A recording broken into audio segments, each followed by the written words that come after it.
Edifice of Trust podcast is a thoughtful discussion of today's current events from the perspective of America's founding principles. Welcome. From heart-pumping music to head-thumping commentary. Recently, Rafael Mangual, a fellow at the Manhattan Institute, wrote a well-researched op-ed in the Wall Street Journal, The Limits of Police Reform. Unfortunately, you need a subscription to read it, and the Manhattan Institute's website just links you to the Wall Street Journal.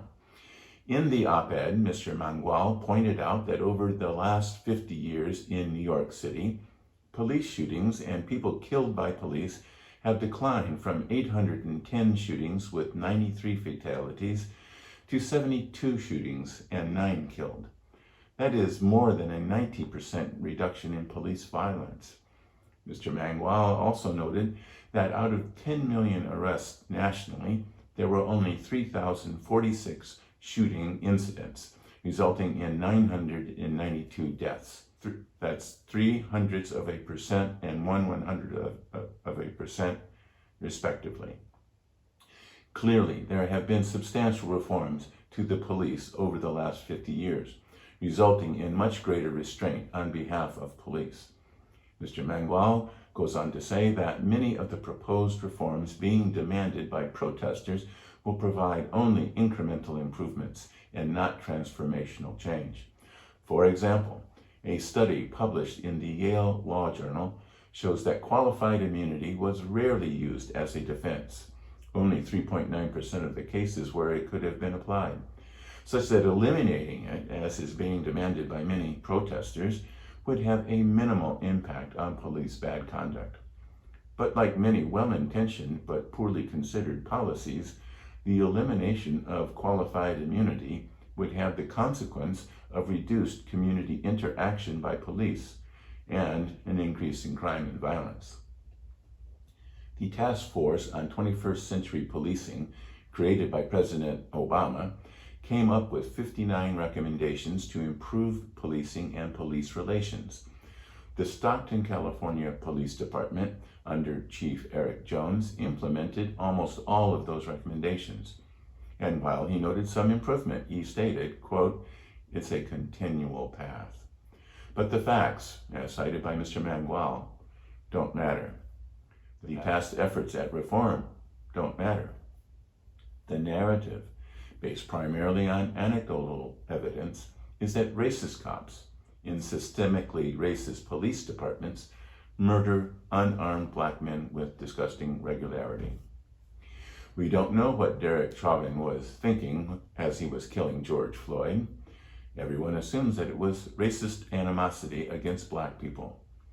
Black people and many white people as well have been conditioned to believe that race and racism is responsible when bad things happen to black people. But that may not be the case in many situations. If I cut in line in front of a white person, I would be considered a rude jerk. But if I cut in line in front of a black person, I would be considered a racist jerk for the same inconsiderate action. I think that if I cut in front of a black person and not for a white person, that would be racism. But we will never know in my case because I do not cut in line. Life is full of many slights, affronts, insults. Bullies abound. Some are racist. Many are not. They're just bullies. I have been bullied. Most people have been bullied in their lives. And bullies are good at finding people's buttons and pushing them. Short people are bullied by tall people. Women are often bullied by men. And blacks are often bullied by whites. When the cacophony created by black leadership, identity politics, and media headlines continually screams that racism is the greatest problem facing America, then it is no wonder that black people see racism in every action of white people. Al Sharpton doesn't get up in front of a crowd and say, "Let's be reasonable and think about this rationally." That wouldn't feed his ego or his coffers, or those of many of the other black leaders and progressive politicians. All the Black Lives Matter protests are driven by emotion, anger by blacks and guilt by whites. and policies to deal with systemic racism are being formulated based on those emotions. But emotion is not a good basis for making policies, and the policies made in the heat of emotion often have unintended consequences that are worse than the original problem.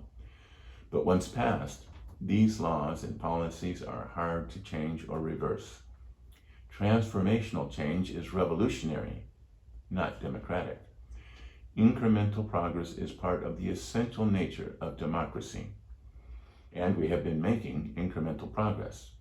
The participation of millennial and Gen Z young people in the protests is proof that the attitudes of America are changing from those of older people who grew up in the segregated South.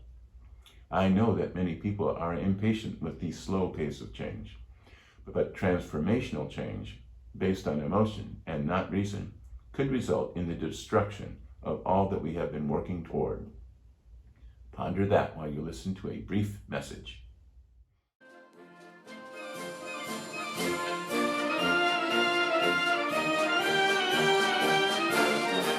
So, you are stuck at home in self-quarantine. What to do? You could watch television, but all the news talks about is the coronavirus, and there are no sports on TV. You could binge watch a Netflix movie, or you could read a book. Luckily for you, I have just published my new book, In Defense of Principle. It follows the same path of my earlier books, Principled Policy and Edifice of Trust.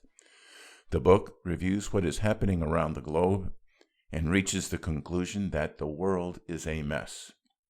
The book evaluates the existential threats and defense challenges that confront the United States from the perspective of the American founding principles, and develops policy recommendations based on those principles.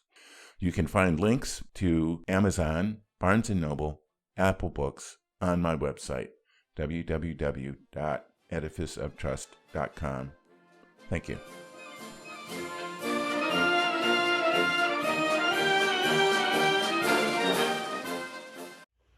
Welcome back. While the facts indicate that police violence is declining and that racism is receding from America, as I write this commentary, another unarmed black man is shot and killed, this time in Atlanta. What are these cops thinking? Yes, Rayshard Brooks was running away and might have escaped punishment for his crime. But getting drunk and falling asleep in a Wendy's drive-thru is not a capital crime. Neither is a broken taillight, not dimming your headlights, or trying to pass a phony $20 bill.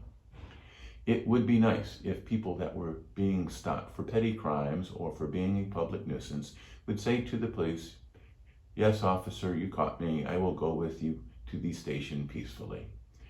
But they don't. They are often mentally ill or on drugs or just plain scared, and they resist. And that resistance gets the cops' adrenaline pumping, and then things get out of control. The facts say that things are getting better, but the headlines say that things have never been worse. Cops need better training in order to de-escalate these confrontations, but de-escalating might mean that some of the offenders get away. There must be a better way to make sure that these petty crimes don't erupt into violence when the perpetrator tries to resist or flee. There was no need to use force to arrest Rayshard Brooks. The police had his driver's license, his breathalyzer test, and his car. The police could have impounded his car and arrested him later at his home, with an attorney present if necessary, so that the judicial process could proceed. Of course, if Mr. Brooks had proceeded to commit other crimes or kill someone after fleeing the police and their employer, the taxpayers, could be held liable. But if qualified immunity had been repealed, as many people are pushing, then the police probably would have done nothing and let Mr. Brooks continue to drive home drunk. One idea I have is that instead of shooting or tasing people that are resisting, why don't we tag them? Everybody's pets are now chipped so that lost pets can be properly identified and returned to their owner. And some companies are chipping their employees so that they can pass through security, track attendance, or grant access to proprietary data. I am sure that the technology can be developed where a tagger can shoot a non-lethal dart at a suspect that would track that person's position as surely as his or her smartphone or smartwatch. Petty crimes should not be allowed to run rampant, but we must cease executing people for these types of crime. Tagging would allow the suspect to flee, but also allow police to track the suspect so that the suspect can be issued a summons, which is all most of these petty crimes can justify, or arrange an arrest through intermediaries to reduce the possibility of a violent escalation. We rely on technology to solve so many of our day-to-day problems. Surely some innovative mind can devise a device that will protect the lives of suspects, police, and the rest of the community. Thank you.